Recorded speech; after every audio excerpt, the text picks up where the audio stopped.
Asinibingelele enhla nasezantsi lapho nisibukele nikhona namhlanje kuyona i-channel kazwelonke iBantu TV1 i-channel hamba phambili ke lena mbukele kuletheleni izindaba kwizona ezisuke ihamba phambili nezishisayo kuphina kuphi leli lika Mthaniya.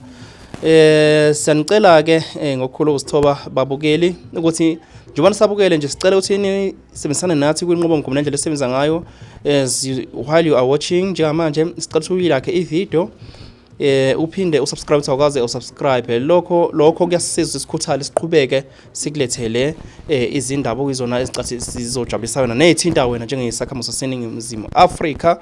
So namhlanje njengoba ke nibona ukuthi ngivakashelwe lana abahlonishwa ababili kwesobunxele ngihleli nenimaziyo kakhulu uGeneral Commander ngathi sengike nambona few videos kuyona la ile khonjane kwiBantu TV1 bese ngalana ngihamba nomhlonishwa naye ngicathi ngizobanikeza izitholo ukuthi babingelele bazazise ngendlela abafisa ukuthi baziwe ngayo lapha kwi-community yeBantu TV1. Angibonge mhlonishwa ngineze ithuba. Right la. Senibingelele nonke emakhaya lona uGeneral RT indoda ezimisele ukuthi ihlanganise amakhosi wethu njengoba ningibona nginondaba ezitha lana uhoshi khulu uyahlalele uzobeka naye uzophawula naye anazise ukuthi inkosi undaba ezitha uhamba njani esayidini lakhe. So mina ke ngindodana yala ekhaya njengoba ngisho ngithi ngindoda ethathe isinqumo sokuthi cha sibuyiseni uhulumeni emakhosini asibuyiseni uhulumeni ebantwini ngoba niyazi ama politicians ayiqala kudala le ndaba ukuthi badla imali zabantu badla imali ze country babodwa isizwe mpofu isizwe singanalutho ngizoyishiya ngizongalapho. Siyabonga ndaba ezitha angikunikeze ithuba ubingelele sizwe ukuthi ngabe undaba ezitha sihleli naye namhlanje ubani oqhamuka kusiphi isizwe uhola siphi isizwe. Tau ore lesedi go batho bohle mme le kganyetse ditšhaba kaofela. Lebitso la ka ke Kgalo la Bataung Hlalele. I am indigenous monarch. Ho bolelang hore ke morena wa tswalo ya lefatshe la rona la Taung. Mme ke Motaung wa Hlalele wa Nthetha Morapedi motho wa rapedi wa bolawa. Motho wa Petu lekalekana molala motho wa lebese le kgomo ha ho morena ha ise kgosi Hlalele a inotse. Mme ke ka mokgo ke tlhaisang ka teng ke tsamaisong ya Bataung ba Hlalele Royal Kingdom Monarch Southern Africa. Mme sepheo se seholo ka tsamaiso ena ke hore the monarchy system is been a monarchy and a governance system that has been long time living and leading under the natural law.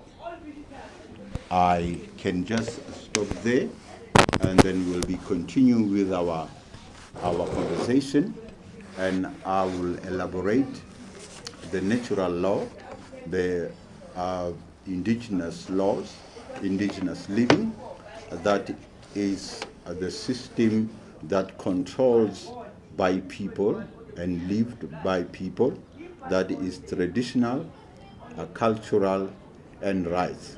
That is how we were governed, and this is the better way of reversing ourselves, our people, the people's governance. We have been promised a long time ago that people shall govern, but now people, we are governing. That is my declaration for us in South Africa and for the Southern Africa and the world. Now is the time we are governing. Thank you. Siyabonga Ndabezitha, we thank you very much for your short intro and then your short insight here on this topic we're gonna be having today. Thank you. Ngizokusho lokho mbukele ngasekhaya ukuthi this interview I know ukuthi a lot of you bekade kudala nilindele ukuthi sibe naye njengoba nibona uCommander Sinai namhlanje uGeneral niyamazi ke izinkulumo zakhe ake ayiveza lana enike enibe nilukunjani neinterest noma nesifiso kakhulu ukuthi nikwazi ukuthi asondele eduze kwethu asitshele ukuthi what is the way forward kuyo yonke into asuke ayikhuluma. But ke njengoba sibona sihlangene namhlanje nje ngifuna ukusho ukuthi General njengoba bedikutshelile ukuthi cha nawe namhlanje ungithathe by surprise as I was not expecting. Yes, we have been waiting for this day to come in a very long time, but with your commitment you've been having lately, singakwazi ukuthi sibonane as for today tholele lethuba wangifonela. I know, so I'm trying to tell abantu ukuthi there and there sizoba nawo amaphutha mhlawumbe from my side yabo, from my side, because I did not prepare myself enough for questions angimele mhlawumbe ngiwabuza on behalf of South African community. Yes. Okay, sizazama ukuthi silulane angithi. Yes, but for surely sisazoba nawo amanye ama sessions no General. So namhlanje General sothanda nje ukuthi usibeke emqeni highlight us ukuthi who is General RT, what is he doing, what is going on ngalama videos that have been trending on social media, TikTok, YouTube, there. Okay, ngibonge musasazi ngiyibeke kanjalo. Hayi kuhle nalokho. Hayi right. Okay, ngibonge futhi ngithi ngibingelele na wonke umuntu ofollowa wonke ama video laso sizama ukuvusa abantu ngoba izwe lethu kahle lihambile. uGeneral is just a humble servant of the people whose mission and vision is to see this country prospering and the nation becoming self-reliant, self-determined, together with our monarchs, our kingdoms. Because we currently have a King's Council, which that's the structure where we want all our kings and our king mothers to come into this King's Council structure with a united mind, and then we create the structure that will lead the state of the country. Because we are sick and tired of politicians who are siphoning all the resources of this country together with their handlers, their imperialist cabal. So the country as we speak is in this terrible state. Therefore, we are saying to the people of South Africa, we need to just leave whatever cap that you put as a political party, because we need to destroy the political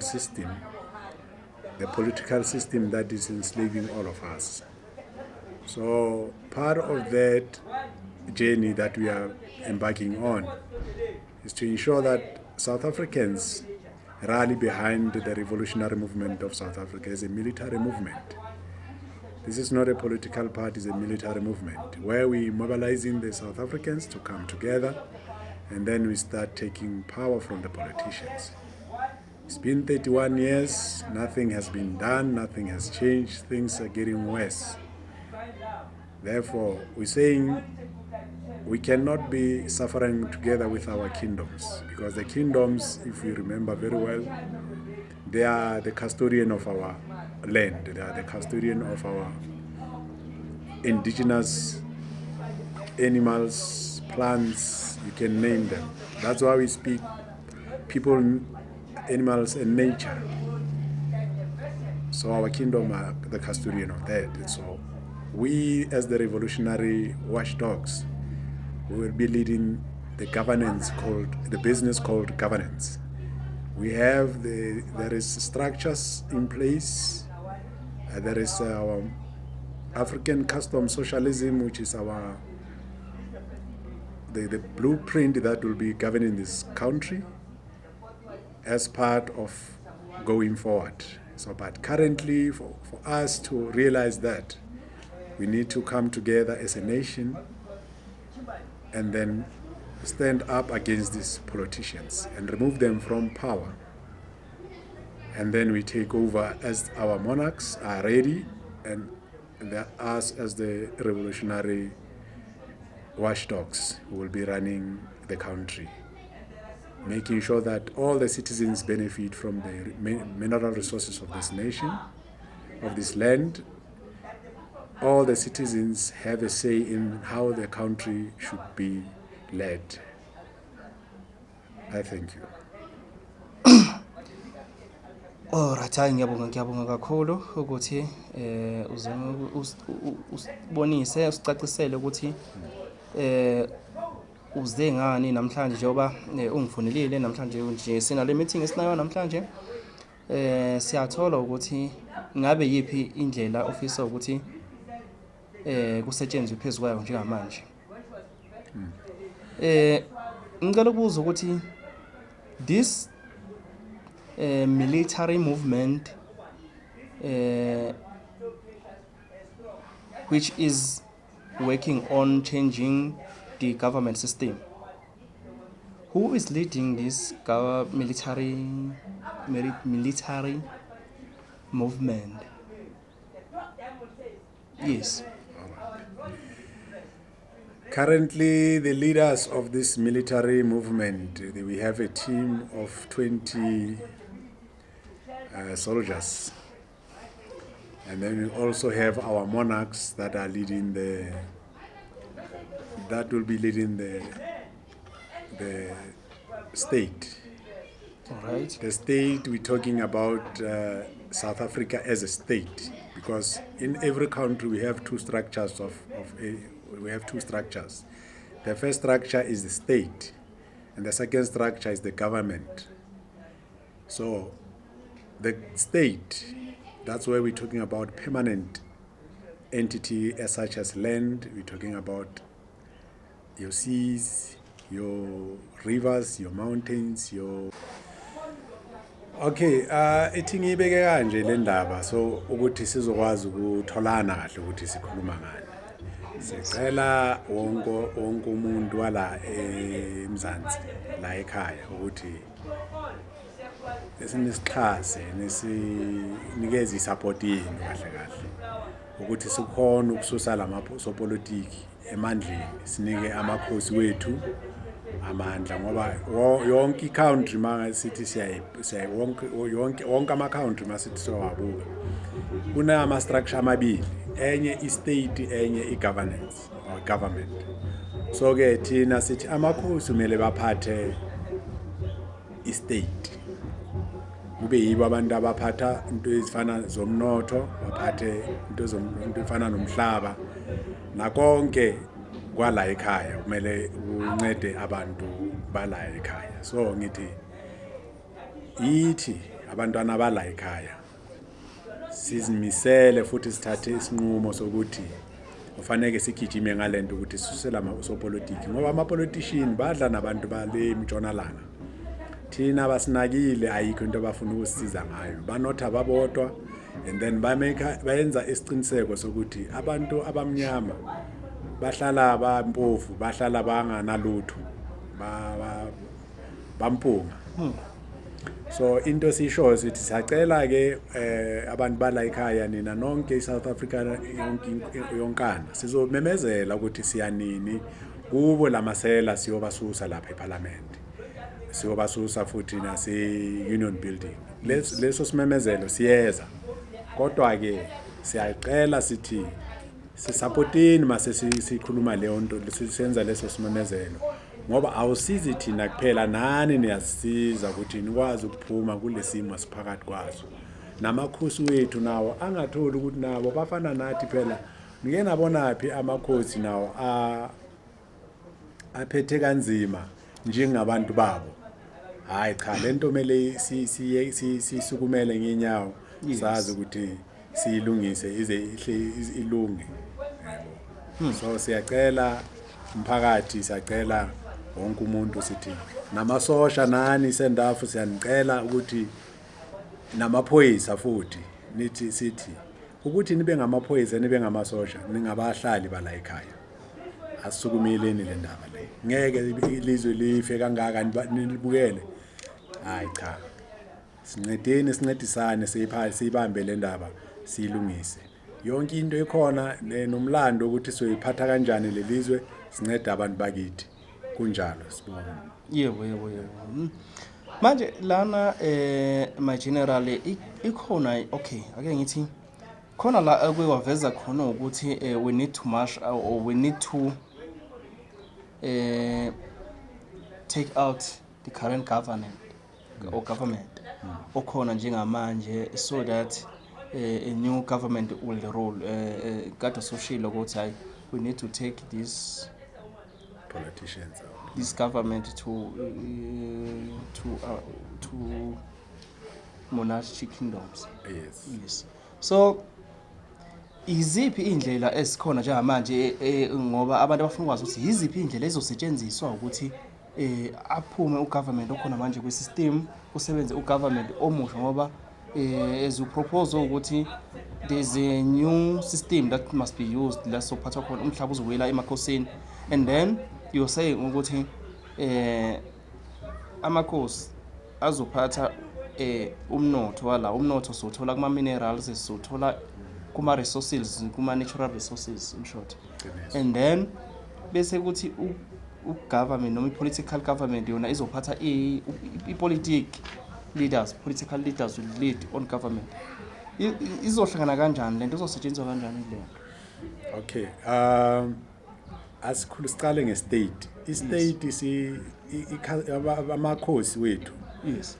Abantu bazoba baqaphe istate njengoba sisho sikhuluma ngomhlaba and all that. People, animals nemvelo angithi abantu nezilwane nemvelo. Kula sithi amakhosi wethu azoba aphethe khona alawula khona. And then ke baphinde futhi kube abantu abasilekelelayo in terms of distribution yalo umnotho loyo. Thina ke sizoba sebenza ku governance. Sizoba business ishishini kahle governance is a business. Yes. Ye state. So makuyi business ye state sizosebenza kanye nabo. Singaya like emakhaya sikhulume ngendawo zasemakhaya.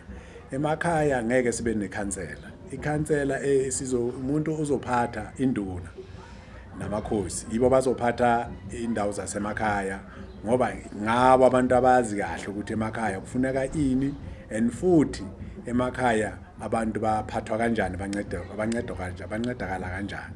So ke emadolobheni then isystem lapho izoba different ngoba edolobheni kunabantu abahlukile abaningi. Yes. So sisazosebenzisa the system whereby sinabo abantu bazosebenza as baboya ku King's Council baboya futhi ku the revolutionary military movement leya yabantu ngoba ke kuzohlala abantu ba discuss ukuthi okay nayi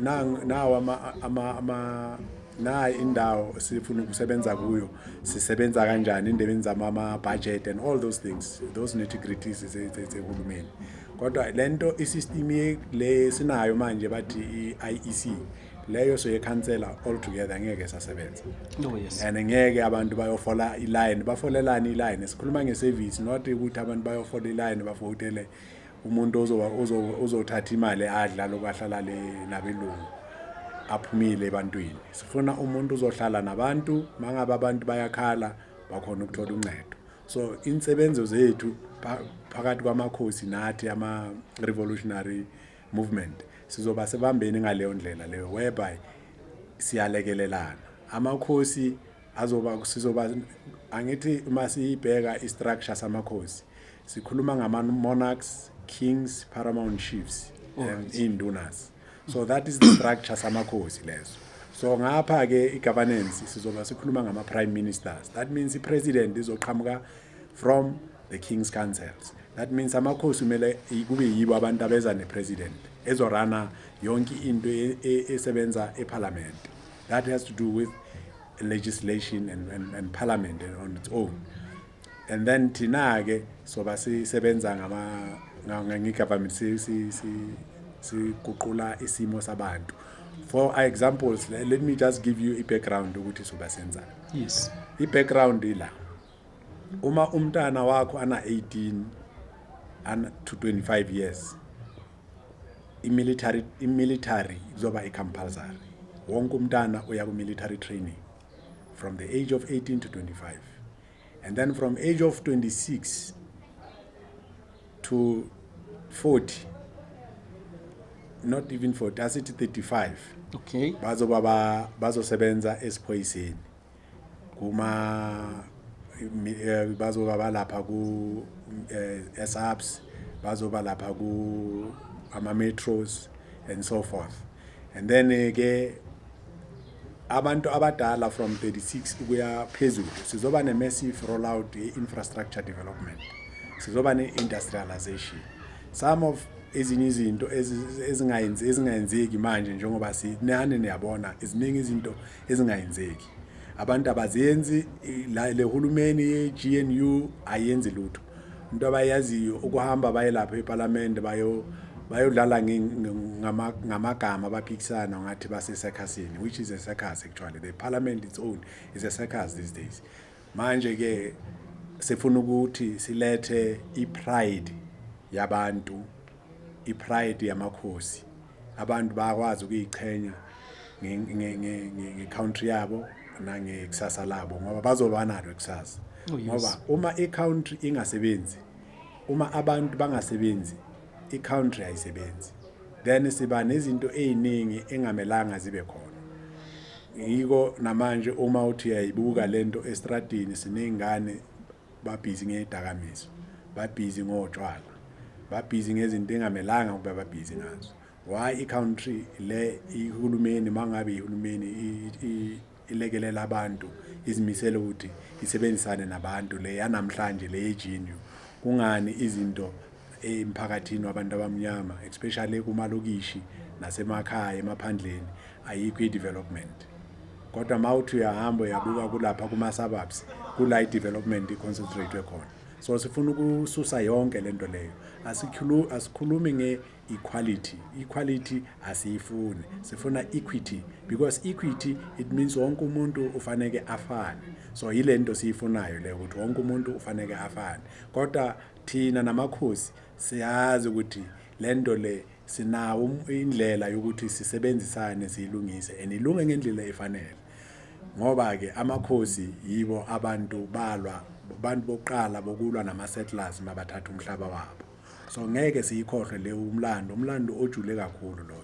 Therefore ufanele sizame ngeyonke indlela siyilungise lento ilunge ihambe the way ufanele ihambe ngakhona.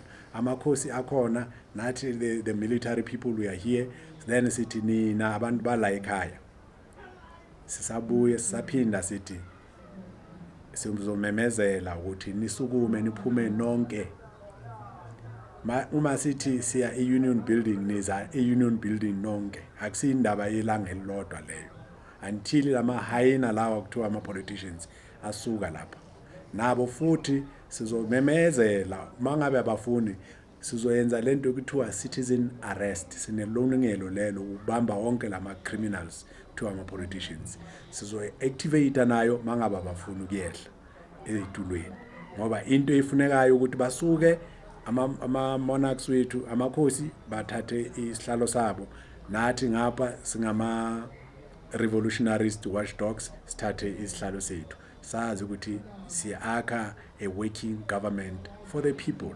Into esicelayo nje kinina, supportani i-program lesikuyo. Siyabonga. Ayi siyabonga ukuthi ubeke ngendlela ubeke ngayo wazama ukucacisa. Ngizocela nje ubuza imibuzo ewu2 kanye uzoyiphendula ngendlela ozophendula ngayo. Oqala umbuzo uthi what is the name I don't know if this is a campaign or it's a campaign which is led by a political organization. Ngiyacela lapho ukuthi ungicacisele. And then secondly, I heard ukuthi uthe this thing is not a political movement, it's a military movement. And then I want to understand ukuthi if we say it's a military movement, sikhuluma ngayiphi i-military, as you have mentioned ukuthi there are some also military members which are also within this campaign or organization. I don't know what to name it so far, but ke bengisacela ukuthi ucacisele lapho Mhlonishwa. All right. Yes. Question uqala ukuthi we are not a political party, we are not a political movement. Inhloso yethu ukubulala a political system because sila sikhona ngendaba ye political system. Yes. Then into silethayo, we are going to bring African centered system.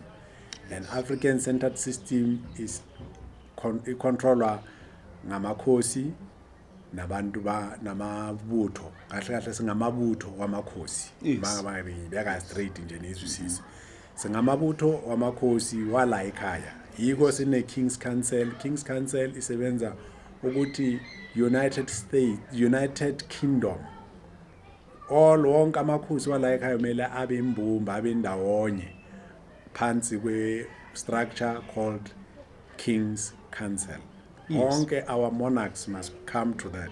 So that's why sithi thina ke uma ngabe ufuna ukwazi ukuthi singabobani singamabutho wamakhosi sifuna amakhosi athathe indawo yawo asifuni ukuthi sivote kuthiwa siyovotela inkosi sibani cha amakhosi umele bona ngokwabo bazenzele istructure sabo esizophatha istate ngoba they are the custodian of the state and all that is under estate.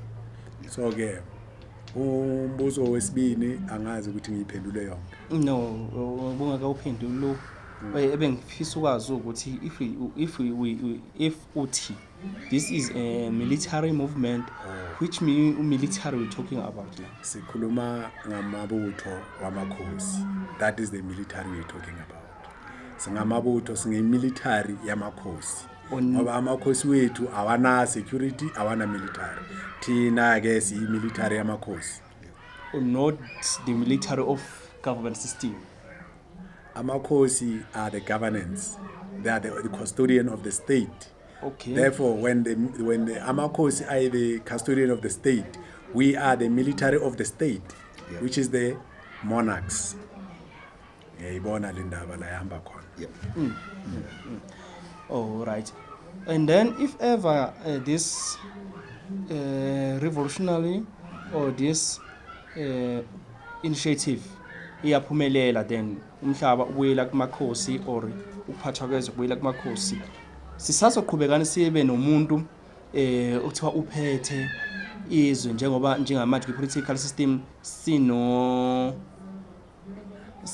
president okuyena engicabanga ukuthi umbrella body on the leadership of South Africa. Si correct so. All right. Kahle le political system that we have lesinayo namhlanje. Yes. Ubutsotsi bonke. So lobutsotsi babo bokuthi bathi bane president. I-office i-president le khona yama politicians ihleli endlini yamakhosi unlawful. Nabo bayakwazi lokho. ISouth Africa ipresident ifanele kube inkosi. So uhlala kanjani esitulweni samakhosi uzibize ngento ongasiyo.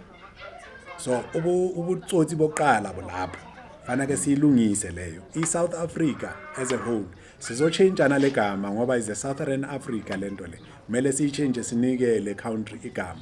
Kodwa lizawuqhamuka kuphi emakhosini ngoba yibo abantu abanolungelo lokuthi banike le country igama. So ke basebenzisa their legal corporate document called a constitution ukuthi bayenze lobutsotsi babo kodwa ke thina ke si aware siyabona lobutsotsi ukuthi manje sebuphelelwe inyawo uyazi ubutsotsi buyaphela bunela buphelela khona. So ngizonika uNdaba Ezitha naye ake aphawule kancane emkhakheni wama monarchs, ake anibekele nina isizwe semnyama ukuthi nani nibone ukuthi kwenzakalani. Remember mangithi isizwe esimnyama ngikhuluma kuphela ngebala, ngoba isizwe masisikhuluma ngesizwe esisithi simnyama, ikhala le kuthiwa imnyama le, lo mbala omnyama akusiwumbala kahle kahle, is an energy, uyayibona. Oh yes. So is an energy. So ke sikhuluma kanjalo ngoba we are the melanated people, therefore sine energy. That energy isebenza phakathi kwethu ngenilanga leli le heritage. Izolo bekuyi-new year, fanele siyi-celebrate namhlanje i-heritage. Njengoba sisho sithi ithi nginike uNdaba Ezitha ake naye aphawule akhulume ngokuthi imonarch yona ibona kanjani le ndaba le ye-King's Council na Ndaba Ezitha. Sikunikeze ithuba la ozoqeda khona, mara firstly ngicela nje ukubuza ukuthi from the kingdom side ingakanani isupport ekhona eniphana yona as King's Monarchy, if I can say nje. Yes, and as well as amabutho ena ukuyibona abantu enibaphethe injani supporting, ngabe khona yini i-engagement enayo about this movement? I can say it's a very huge matter for us, and what I can start to say is that we have declared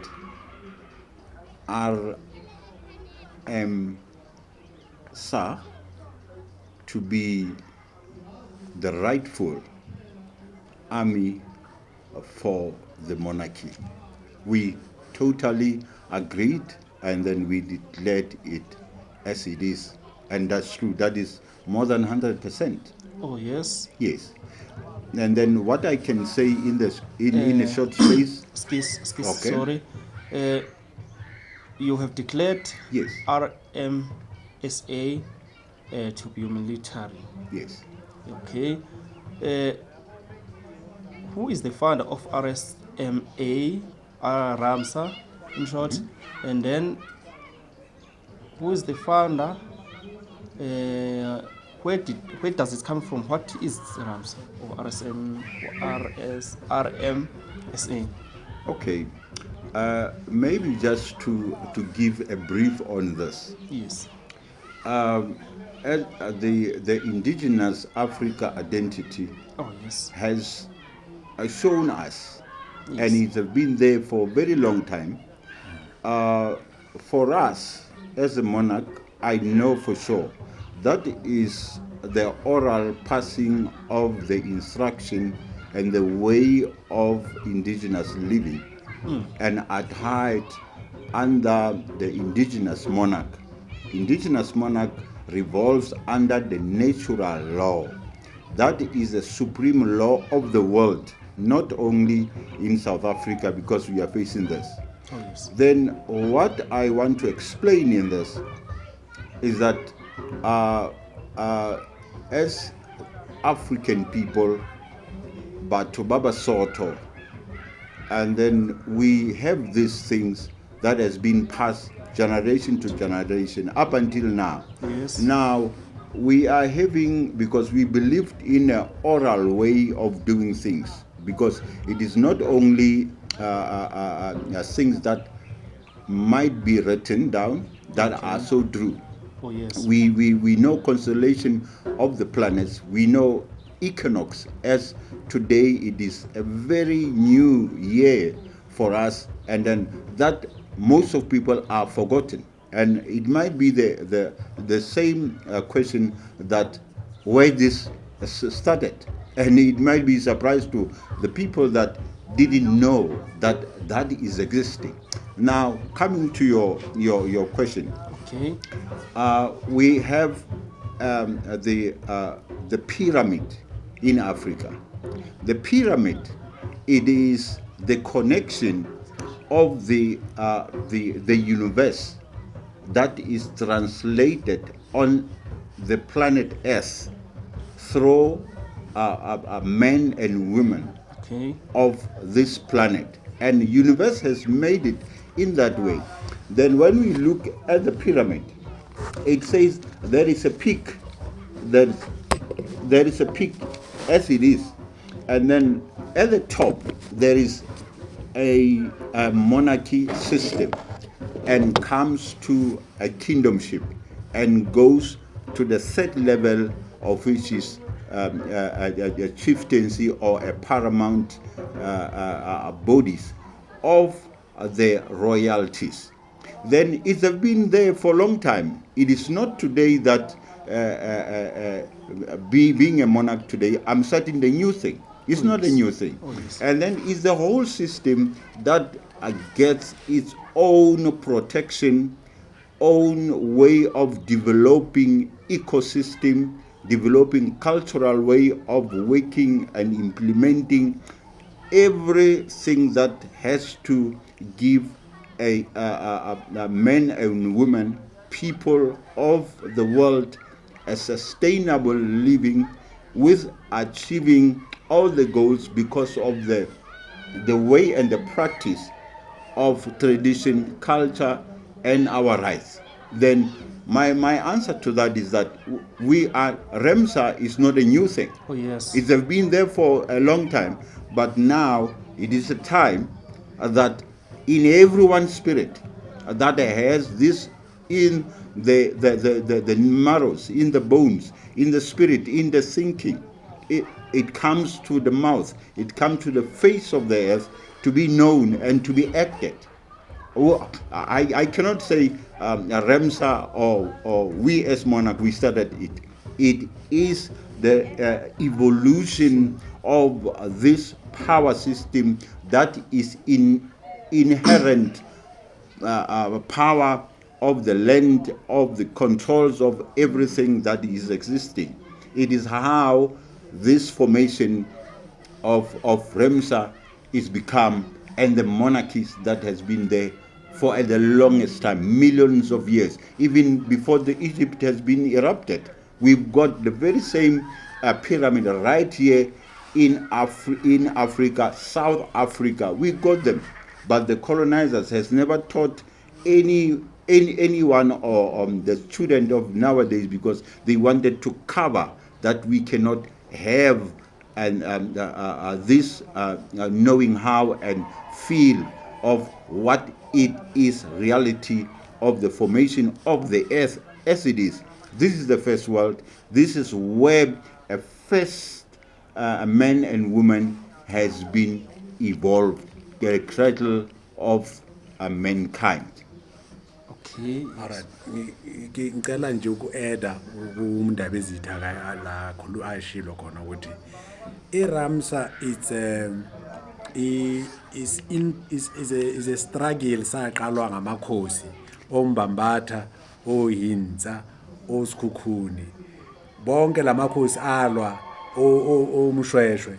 Bonke lamakhosi alwa nama settlers balwela umhlaba wabo. Ileso struggle singaqedwanga. Manje sithe asibombaneni sibe into enye. Sichubekele leso struggle leso, sibuyise konke, sibuyisele emakhosini, amakhosi yaphathwa khona uphatha izwe labo. Ilento ngayisho ukuthi ku-add kulento undaba ezithakayishoyo, ngoba ke uyikhulume kahle kakhulu ngesilungu, kodwa ngithi ngiyipolishe nje ngesintu. Yayibona iseshezwakala ngoba abanye phela ngithi isilungu bakhishima kancane, so aseyibeke nje ngesintu ukuthi at least izwakala. So iRamsa is that incomplete program of the kings and the king mothers that it was never finished. We are taking it back. Sithi asiqedeni mabutho, asiqedeni le ndaba. Oh yes. Thank you for ukuthi uede just to emphasize la ndaba ezitha aqale khona. So ndaba ezithi ngiyakunika ithuba lokuthi uqhubeke usitshele ukuthi as kwi kingdom side nationwide of South Africa injani I support noma indlela nina ni communicate ngayo le new initiative esiyona njengamanje, angazi ngizothi it's a new initiative because I think Kingdom has been Old. here Ancient. in a very long time. Yep. And then we still have Amakos namhlanje. So this initiative, I will not say it is new, but let's say njengoba senifuna ukubuyela back in power, ngabe kuhamba kanjani laphana ekukholeni bobukhosi nixhumana kanjani?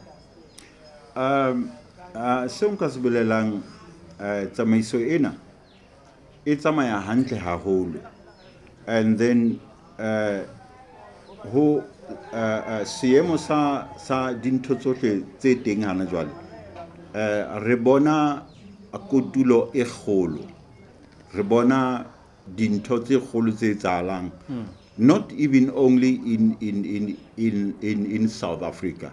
We can see this in Canada and in any other where the indigenous people are. The spirit of taking the power on the inner side, it is taking over, and then we don't recognize any political government in South Africa, globally and internationally. We don't recognize them. We don't recognize the Roman Dutch law that is happening now, that is depriving the nature to explore itself and then to nurture the lives of people that are impoverished right now by the colonial cruel system. And then we are not for the politics. And then even here, I'm not talking politics. Yes. And then we are, as monarchy, we are not even talking the marches. We are not even talking to overthrow the government. We are confessing this with our ancestors.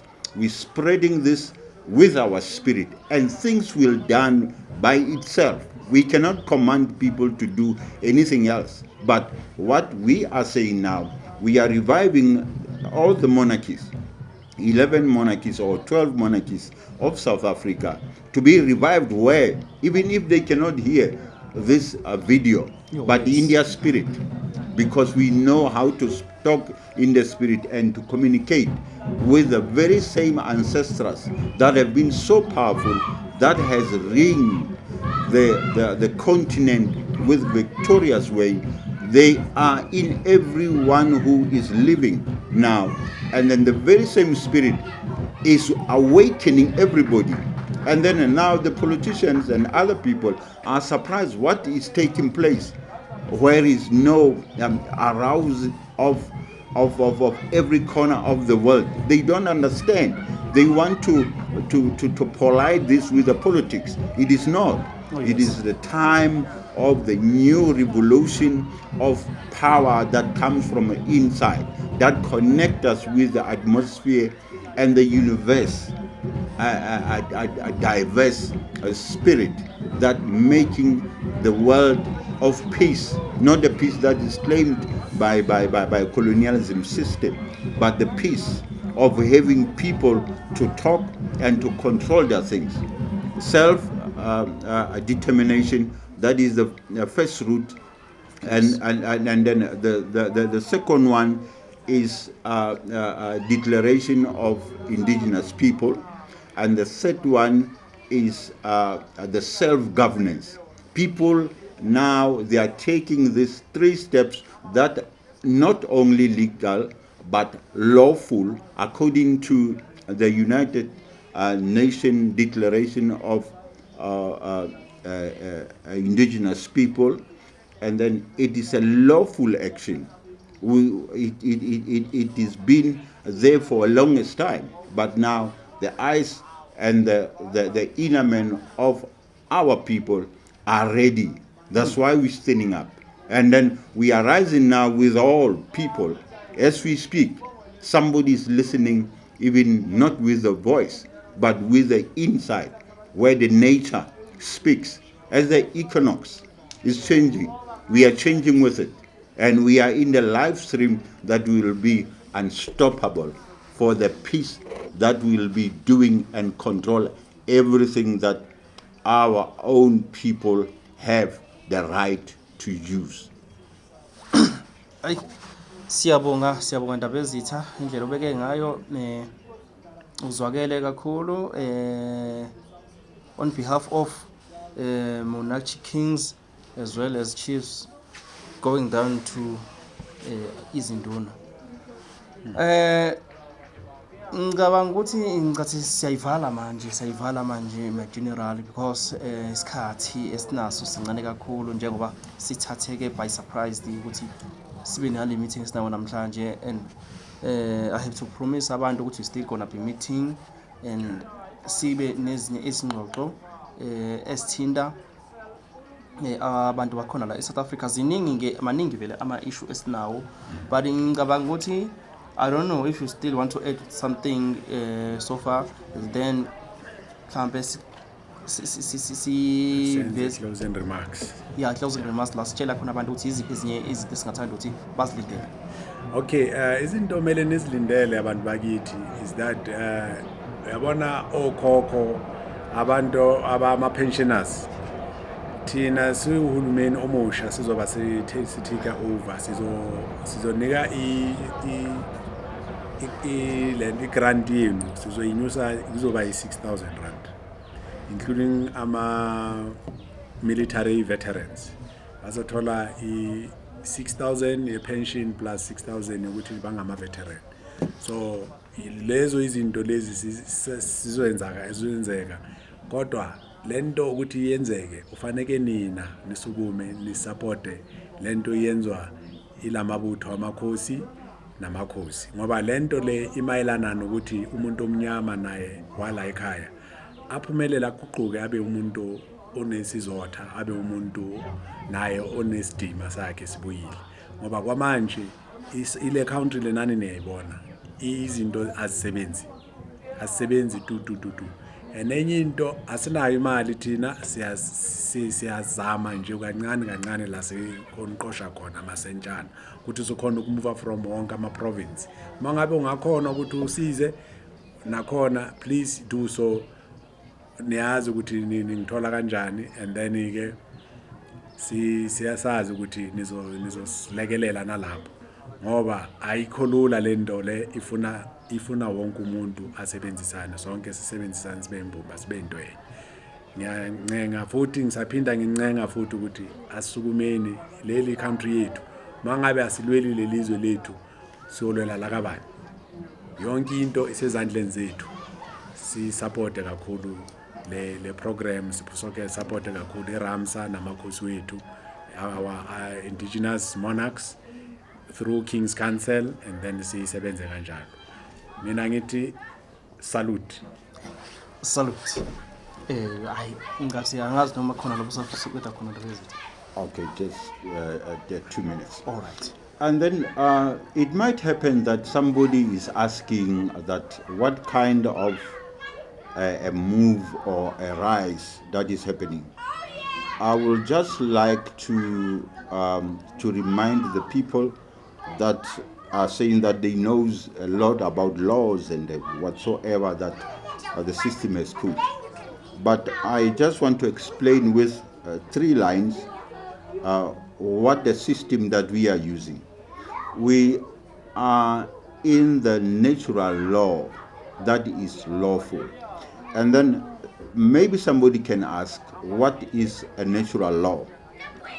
And then how it affects us in South Africa. The natural law, in a simple term, it is the key, highlights the natural in a philosophical theory. It is involves the idea that rights, the value, and the responsibility are inherent in man and woman nature. And lastly, it doesn't require political order or legislature, and serves as a basis for morality and justice through mankind history. That is fundamental. There is no law. That's why we cannot even ask the law of this kind from any political organization or any political governance. We are doing it, we practicing, we living it as it is. And lastly, I can say to all the royalties, so to all 12 monarchies of South Africa, let us unite. Come, let us share the workshops. Let us share the lecturing. Let us share the signing of the document that lawfully so to be signed. And we are on the way. We are moving around where you are. Call us. Get into our website or emails, telephones, and whatsoever. Let us connect, and we are ready to enhance this forthcoming of the breakthrough. Tau ore lesedi rona bohle me ditjhaba tsohle di tlamele ke lesedi le kganya bophelo bo tswele pele. Ke a leboha. Ndabezitha. Siyabonga Ndabezitha. Hayi isivalile manje.